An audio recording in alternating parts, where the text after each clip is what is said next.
Hello friends, I, Surbhi Mathur, working as an assistant professor in Biani Institute of Science and Management, welcome you all on behalf of GuruKPU.com. Today we are here to discuss about the concept of the classification of services. Before going forward, I would like to say something about the services. Services is that sector which is nowadays at very boom. It is because of the people who are approaching this sector. It is also because of the kind of services it delivers. Service is anything that is intangible in nature. Moving ahead, we start with the first classification, that is degree of involvement of the customer.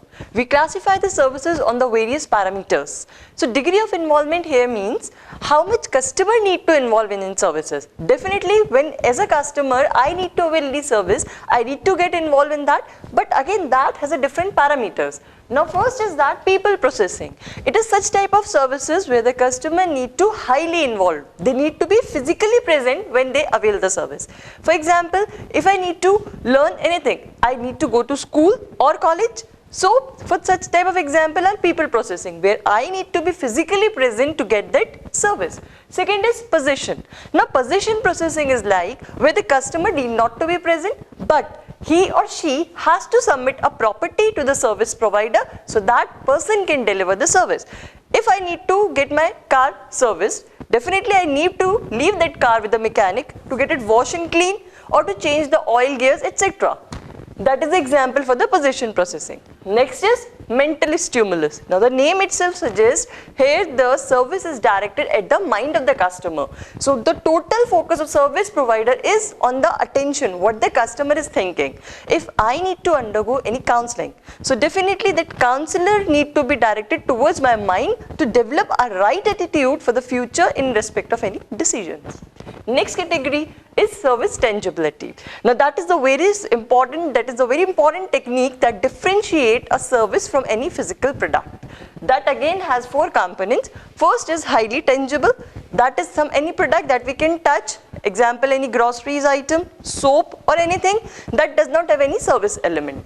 Next we have tangible good that is linked with services. Now basically there are various type of services like retail, like airlines. So if any person travel by air, then there they get any food or magazine, so that attach element of tangibility with the intangible services. Then we have services linked to tangible good. Now here when a person purchase any product, then service provider usually offer them warranty periods. So that warranty period is that during that time customer can avail free services. So that is the example for services linked to tangible goods.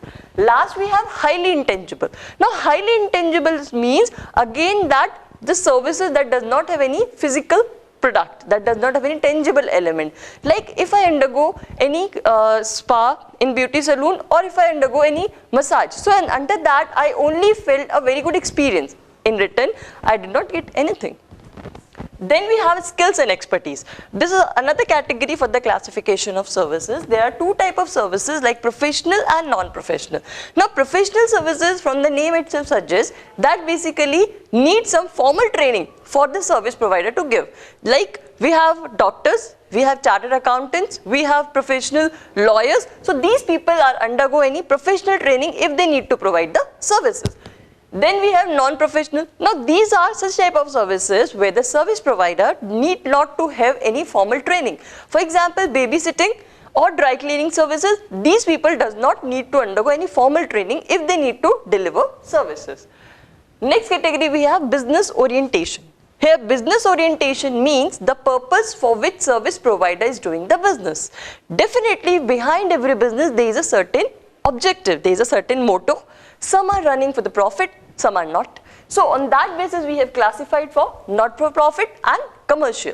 Not-for-profit means those organizations whose main objective is to serve the society, to giving a noble cause, not to earn the profit. Like there are various government schools, there are various non-government organizations who are providing various kind of services like to educate the underprivileged people, to giving the donations, to provide the charity. So these are the example for not-for-profit. But when we talk about commercial organizations are those who are running for the revenues, who are main motto is to earn the profit. Like if I travel by an air or if I go in a restaurant, so definitely these people would charge me. They charge their customers for giving the services. Next, at the last category we have end user. Now definitely services are meant for the people, for the customers, but again here the point is to whom we are delivering the services, who is the end user. So these could be consumer. Now consumer are us. Consumer services are those services which are basically experienced by the customer, like any restaurant services, any saloon services. These could be the example which are directed towards any customer. Next we talk about B2B. B2B is known as business to business services. Here the services are basically consumed and experienced by the organization. One organization is selling the service to the another organization. Example could be market research. How? Now, nowadays we might have heard that there are various companies who hired the consultancies company, who hired the research companies.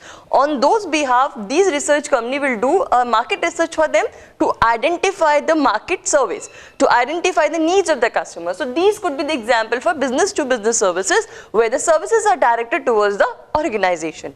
Now last is the industrial services. Now services are not only that consumed or experienced by the customer, it is also experienced by the industry or industry products. Like if any industry need to purchase any plant or machinery, so for that installation or for any plant maintenance, these services are directed towards the industrial products. That's all about today. Thank you for watching this video. For further details, kindly log on to our website www.gurukpu.com.